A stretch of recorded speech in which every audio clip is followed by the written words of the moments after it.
Hi everybody. This little video will give you a better idea of what a Visual Studio project is.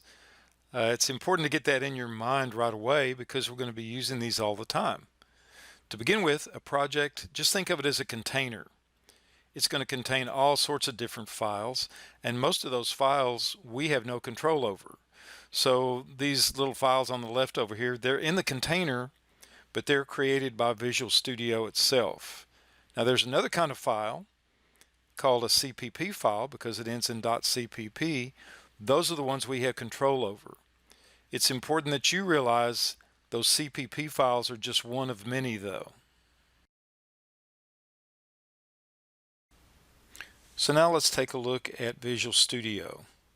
Every time I start a new program, I've got to start a new project so that it can contain the code that I'm going to write. In Visual Studio, that means I go to File and then choose New Project.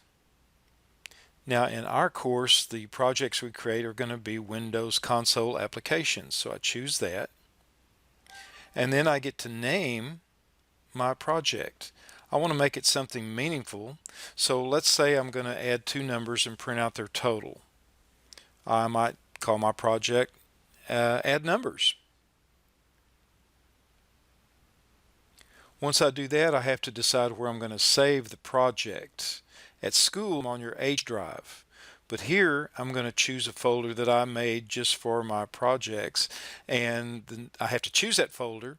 So I highlight the folder name and say Select. Then I click OK and let Studio make the project for me. Now if you look over on the left, the Solution Explorer shows all the files in the project. Remember, a project contains many more files than just the one we write.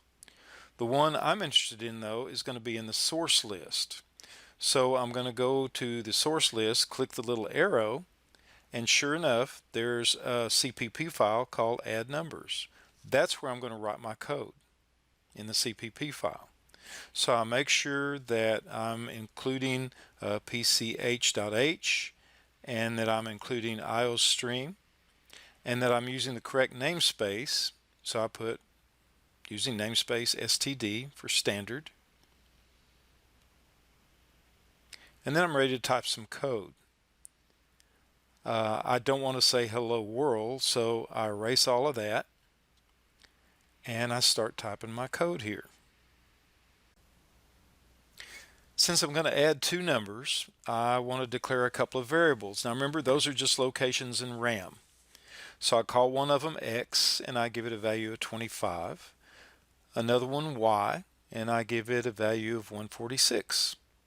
Nothing special about those. This is just a demonstration.